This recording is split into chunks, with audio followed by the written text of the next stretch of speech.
What is up, Wholesale to Million family? I'm bringing you back with another live recorded call that I have with an actual real seller. Now, this one is a little bit different than the rest.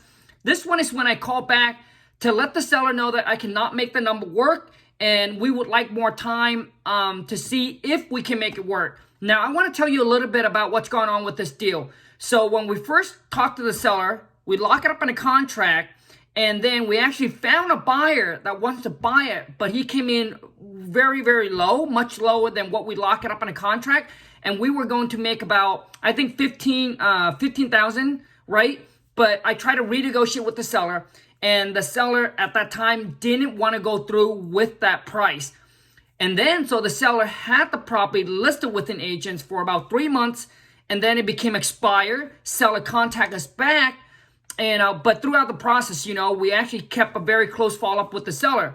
So that's why when the listing became expired, the seller contacted us back and said, hey, are you guys still interested in buying the property? So at this time, we already lost the other buyers.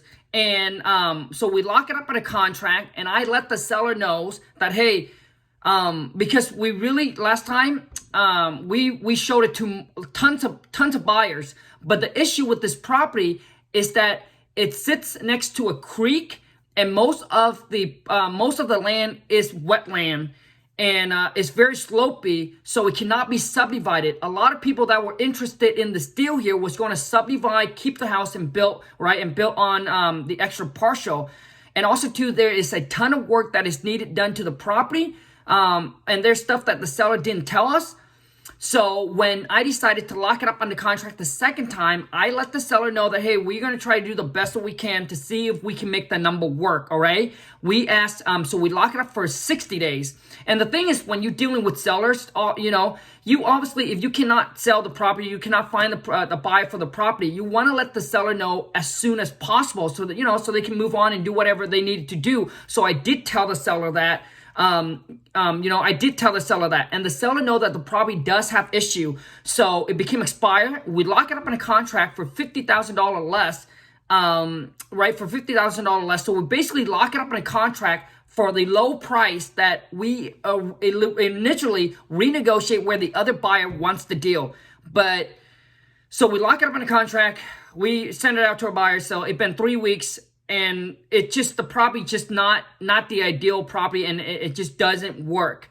So I'm calling the seller back to kind of give the seller what's the update on the deal, what's going on, and I let them make a decision whether they want to give us more time or they just want to cancel this out. And the thing is, you guys, it's not about fighting with the seller to see who's right, who's wrong. He said, she said. Sometimes it's like just take the blame, just take the fault.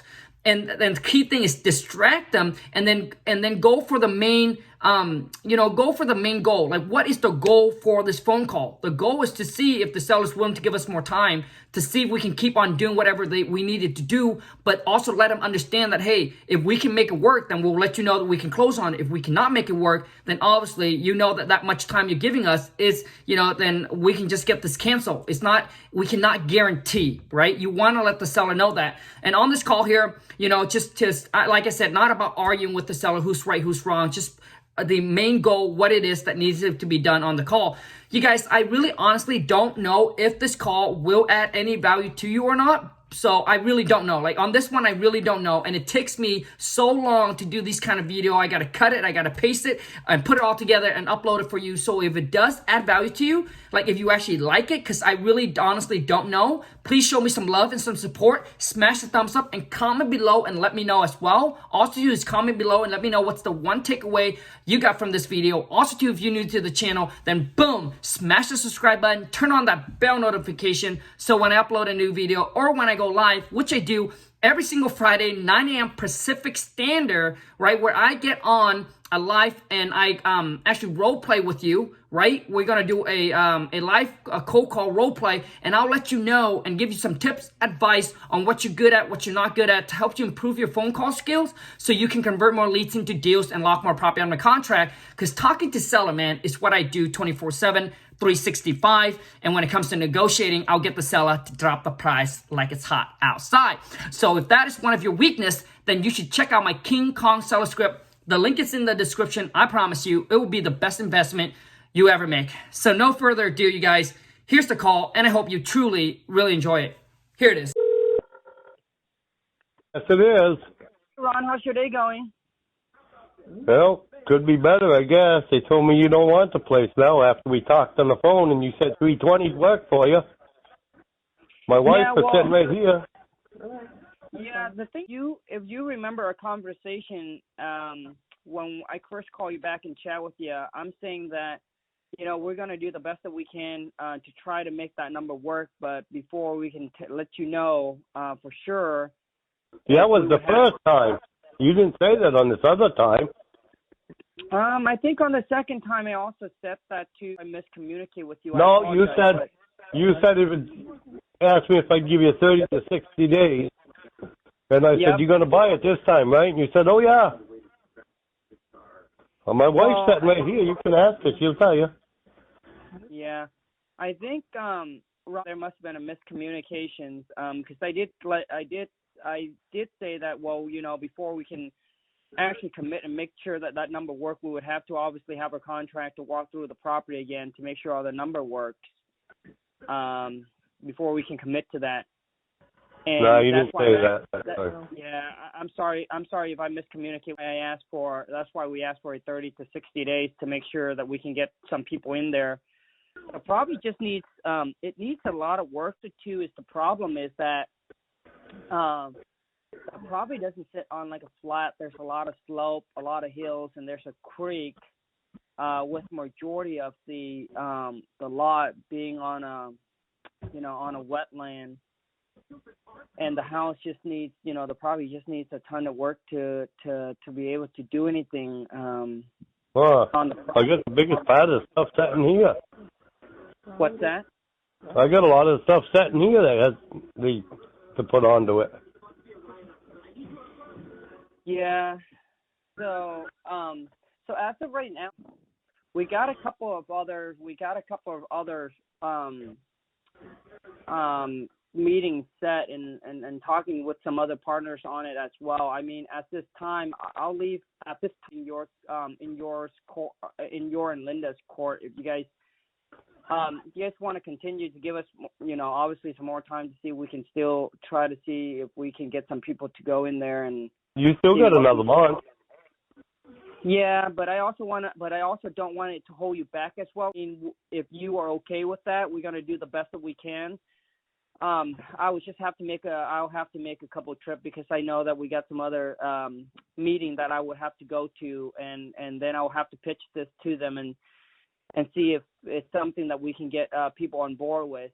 But I don't want to hold you on. So if you have some other people that that are interested in moving forward and buying the property, then you can certainly go with them. But if you're okay with giving us another extra, that obviously that's another 30 days or so, we will do the best that we can on our end and see if we can make it work.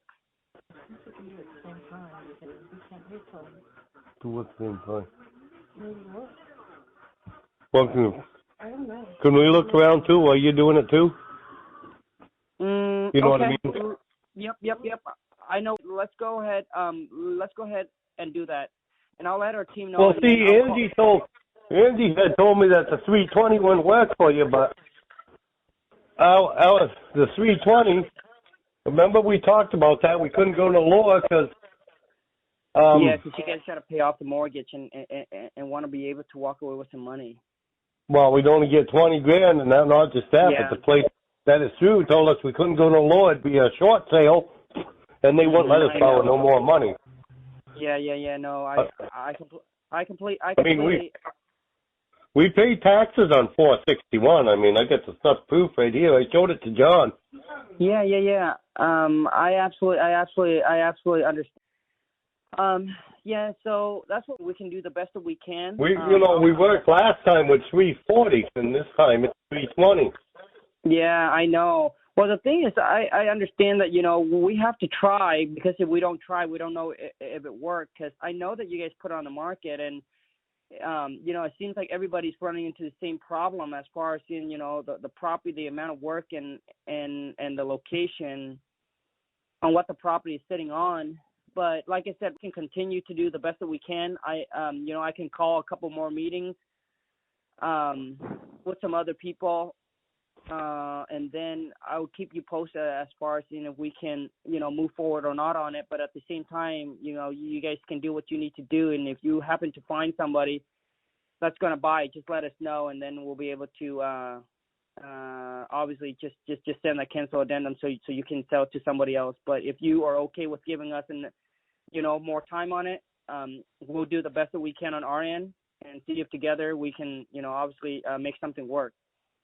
Right. Well, you had said on the phone that you had somebody set up the last time, and then we went with somebody else. And, yeah, that's what happened. So and then you said that you could probably get them back again. Yeah. Well, we did try to talk to them, and they just got a lot of stuff going on their end right now, and so they weren't willing to do it. The last time it was ready to go, but I understand it didn't work for you guys last time. But I got you was trying to get it even lower. You know what I mean? Well, we was at 340, and you said you couldn't do it. But I mean, we really can't go no lower because I told you the bottom was 320. Right. No. I understand. So we're gonna do the best that we can on our end, and we're okay with you guys, finding somebody to buy the property as well. And if we happen to make it work, then we'll let you know. If you happen to find somebody else, then just let us know, okay? But I'm gonna call a couple of meetings, and I'm gonna do the best that we can on our end, okay? Okay, because like I say, there's a bunch of the stuff here that all I can do is put it onto the place. Yeah, I know. So I'm gonna try to do my best. Okay. There's even brand new heaters in there that got to go up and stuff. Yeah. So I'm gonna have a meeting with John and everything like that, and we're gonna do the best that we can and see if we can get this thing done. But I'll keep you posted. Okay. All right. All right. I appreciate it. Yep. Have a good evening. You too. Bye. Bye.